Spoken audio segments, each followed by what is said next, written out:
Di alam liar ada berbagai macam hewan dan tumbuhan. Mereka semua dapat mengandalkan kemampuan khusus mereka sendiri untuk terus berkembang biak dan berevolusi di bumi. Tetapi di alam liar, seringkali sulit bagi hewan dan tumbuhan untuk terus bertahan hidup, termasuk kita manusia. Meskipun memiliki ilmu pengetahuan dan teknologi yang begitu maju, pada akhirnya tidak dapat menghindari kematian. Dalam sejarah manusia, mengejar keabadian sepertinya adalah hal yang didambakan oleh para kaisar dan jenderal dari generasi ke generasi. Tetapi tidak peduli bagaimana mereka mencari keabadian dan pencerahan, pada akhirnya tidak ada yang bisa hidup selamanya. Sebenarnya, secara teori, makhluk hidup terdiri dari sel-selnya sendiri. Dan untuk membuat makhluk hidup menjadi abadi, dibutuhkan sel-selnya sendiri agar dapat direvitalisasi dengan cepat. Kembali ke keadaan awal sel otot jantung, sel otot jantung. Lalu di dunia ini, sel otot jantung, apakah benar-benar ada sesuatu yang bisa hidup abadi? Sebenarnya di bumi, benar-benar ada satu makhluk hidup yang bisa mencapai keabadian. Dia adalah ubur-ubur Turritopsis dohrni. Ubur-ubur Turritopsis dohrni dia adalah sejenis ubur-ubur kecil dengan diameter hanya sekitar 4 mm. Laut Karibia serta wilayah Eropa seperti Spanyol dan Italia adalah area di mana ia hidup dan berkembang biak. Namanya sama seperti penampilannya. Di bawah penampilan transparan ada lapisan epidermis yang tipis, dan di dalamnya terdapat berbagai organ berwarna merah cerah. Bentuknya seperti mercusuar, jadi disebut ubur-ubur mercusuar Turritopsis dohrni. Makhluk yang penampilannya terlihat sangat imut ini, pada dasarnya adalah hewan pemangsa yang sangat ganas. Ia memiliki tentakel yang sangat kuat. Di tentakel-tentakel ini juga tumbuh sengat yang bisa mengeluarkan racun. Begitu ada plankton laut yang lebih kecil darinya lewat, ia akan segera melilit mereka, lalu melumpuhkannya sebelum memakannya perlahan-lahan. Bahkan ketika bertemu dengan makhluk yang sedikit lebih besar darinya, ia juga bisa mengatasinya. Karena ubur-ubur Turritopsis dohrni memiliki sistem pencernaan internal yang sangat kuat. Ketika mangsa yang ditangkap dimasukkan ke dalam mulut ubur-ubur Turritopsis dohrni, perutnya akan perlahan mengeluarkan enzim protease untuk mencerna dan menguraikan makanan ini. Tidak hanya itu, berbagai organ di dalamnya juga akan melakukan gerak peristaltik dalam berbagai tingkatan. Setelah pencernaan di dalam tubuh selesai, ia akan memulai pencernaan di dalam sel. Mereka akan menelan sisa-sisa makanan yang sudah dicerna sehingga membentuk banyak vakuola makanan di dalam sel. Kemudian dikatalisasi oleh cairan kimia korosif yang dihasilkannya sendiri. Akhirnya, nutrisi-nutrisi ini akan disebarkan ke seluruh tubuhnya. Ubur-ubur Turritopsis dohrni memiliki kecepatan reproduksi yang sangat tinggi. Saat pertama kali ditemukan, ia hanya terlihat di Laut Karibia. Tetapi karena kecepatan reproduksinya yang tinggi, sosoknya sudah muncul di berbagai samudera di dunia. Proses pertumbuhan ubur-ubur Turritopsis dohrni sama dengan ubur-ubur lainnya. Dari telur yang dibuahi, menjadi polip, lalu menjadi evira, dan kemudian menjadi bentuk ubur-ubur. Tetapi proses perkembangan ubur-ubur Stauromedusae tidak seperti ini. Ia tidak memiliki tahap pertumbuhan polip, melainkan langsung tumbuh dari telur yang dibuahi menjadi bentuk ubur-ubur. Dari segi struktur komposisi tubuh, ubur-ubur Turritopsis dohrni lebih sederhana dan transparan daripada ubur-ubur Stauromedusae. Sebagai perbandingan, ukuran tubuh ubur-ubur Stauromedusae jauh lebih besar. Para ilmuwan percaya alasan ubur-ubur Turritopsis dohrni bisa mencapai keabadian mungkin karena strukturnya yang lebih sedikit tidak perlu menumbuhkan organ tambahan. Ubur-ubur Turritopsis dohrni yang matang secara seksual dapat kembali ke tahap kehidupan remajanya. Dan suhu adalah salah satu kondisi yang memiliki pengaruh signifikan dalam proses pertumbuhan ubur-ubur Turritopsis dohrni. Misalnya, jika ubur-ubur Turritopsis dohrni ingin tumbuh dalam waktu 30 hari dari polip muda menjadi ubur-ubur dewasa, ia membutuhkan air laut bersuhu 20 derajat Celcius untuk menyelesaikan tugas ini. Dalam biologi, ada 5 jenis metode reproduksi aseksual, terutama mencakup tunas, reproduksi spora, reproduksi vegetatif, dan fisi. Ubur-ubur Turritopsis dohrni termasuk dalam jenis terakhir, yaitu fisi. Saat ubur-ubur Turritopsis dohrni telah berkembang sepenuhnya, ia masih bisa kembali ke wujud polipnya.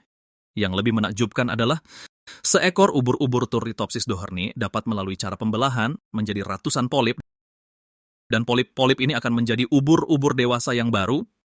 Dalam ilmu biologi, cara pertumbuhan yang tidak biasa ini juga disebut transdiferensiasi, dan ubur-ubur Turritopsis dohrni bisa disebut sebagai ubur-ubur abadi, juga terutama karena transdiferensiasi ini tidak memiliki batasan jumlah dan waktu.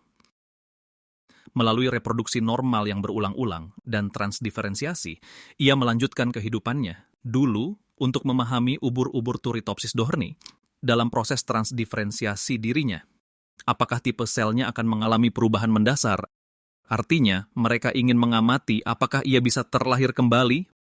Para ilmuwan untuk memperjelas hal ini, masalah membedah lebih dari 10 ubur-ubur Turritopsis dohrni untuk diamati. Hasilnya adalah ubur-ubur Turritopsis dohrni ini dapat berubah dalam 1 hari menjadi 2 polip. Setelah 2 hari berlalu, polip-polip ini akan dapat menumbuhkan tentakel menjadi ubur-ubur Turritopsis dohrni dewasa.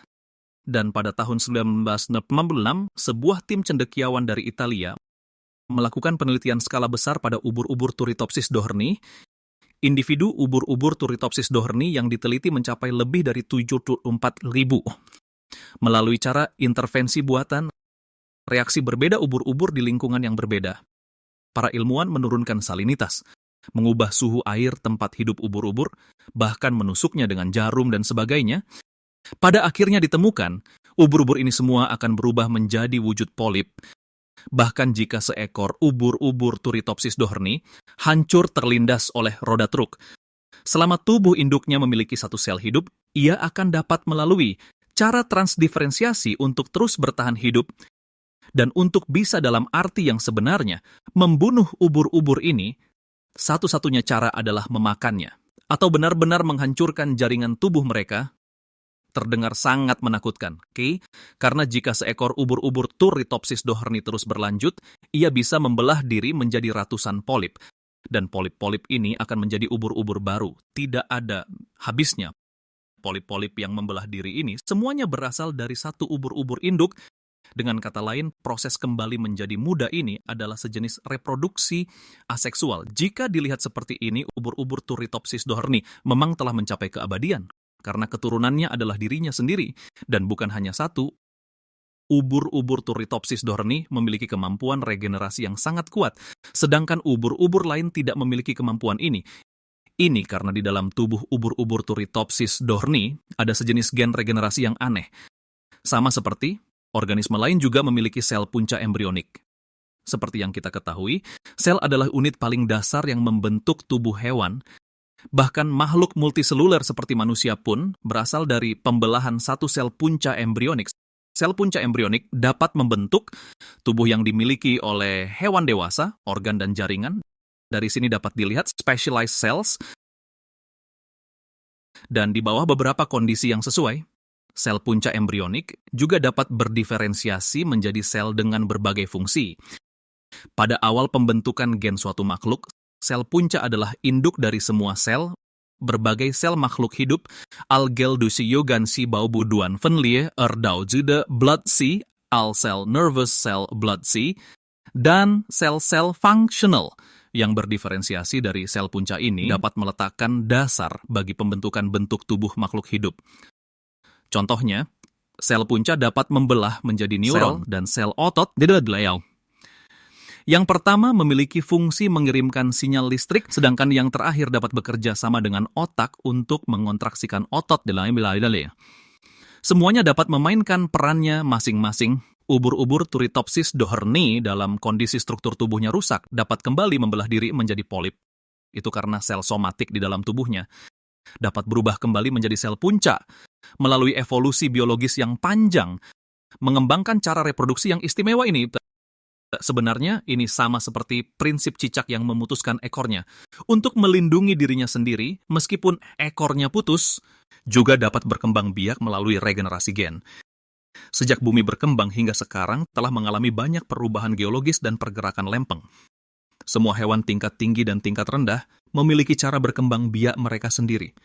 Secara umum, Cara-cara berkembang biak ini tidak lain adalah hasil evolusi untuk beradaptasi dengan lingkungan, yaitu fungsi yang sesuai untuk spesies mereka sendiri.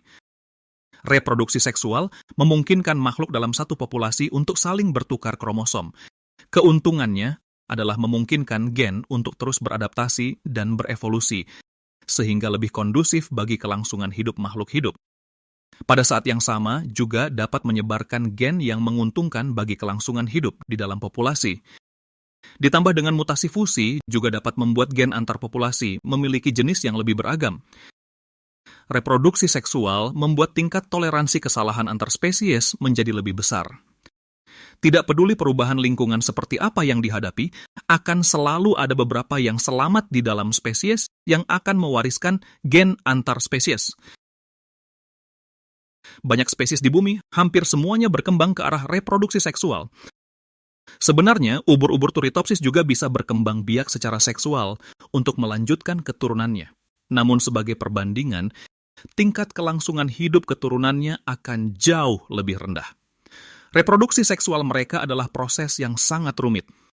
Biasanya mereka akan melepaskan sel sperma langsung ke laut agar ditangkap oleh ubur-ubur Turritopsis yang lewat lalu melakukan reproduksi seksual.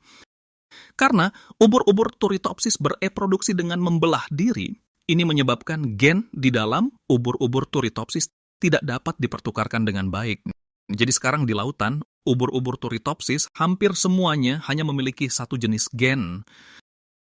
Alasan dibaliknya adalah karena perubahan lingkungan di bumi itu sendiri yang membuat ubur-ubur Turritopsis sulit untuk berkembang biak secara seksual dan mewariskan keturunannya.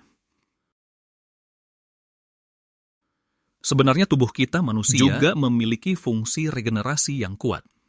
Tetapi dibandingkan dengan ubur-ubur Turritopsis tidak sekuat itu. Misalnya, jari kita tergores sebenarnya dapat pulih melalui perbaikan sel. Proses perbaikan ini sebenarnya memiliki prinsip yang sama dengan regenerasi ubur-ubur Turritopsis. Kemampuan perbaikan terkuat dalam tubuh manusia sebenarnya adalah organ hati. Selama 1/3 bagian hati dibiarkan, tidak peduli apapun kerusakannya, hati akan pulih perlahan dalam waktu 6 bulan. Namun, perbaikan sel hati dan ubur-ubur Turritopsis yang selnya mengalami kemunduran itu berbeda. Organ hati tidak dapat kembali ke kondisi sel. Selain sel hati, granulosit, neutrofil, dan sel punca hematopoietik di sumsum tulang juga memiliki fungsi yang sangat kuat. Mereka dapat menelan penyerbu asing seperti sel darah putih dan bakteri. Dengan begitu, mereka membantu kulit yang terluka membentuk keropeng. Meskipun kita tidak bisa seperti ubur-ubur Turritopsis untuk mendapatkan keabadian, tetapi kita bisa melalui cara membuat sel punca dewasa kembali ke kondisi sel punca embrionik yang paling primitif. Teknologi ini sebenarnya adalah menyuntikkan sel punca manusia ke dalam tubuh hewan lain, lalu menumbuhkan organ manusia yang utuh. Melakukan hal ini dapat meningkatkan harapan hidup manusia secara signifikan. Namun, metode teknis ini jelas bertentangan dengan moralitas dan etika manusia. Jadi di IBCP, meskipun organ-organ ini dibutuhkan setelah diambil, kimera tersebut harus dimusnahkan. Negara kami juga pernah meneliti teknologi ini. Para ilmuwan melakukan eksperimen kimera babi monyet. Mereka berhasil mendapatkan sel dari kera pemakan kepiting. Namun sayangnya, kedua anak babi ini mati karena masalah dalam proses fertilisasi in vitro. Jadi bukan disebabkan oleh eksperimen kimera.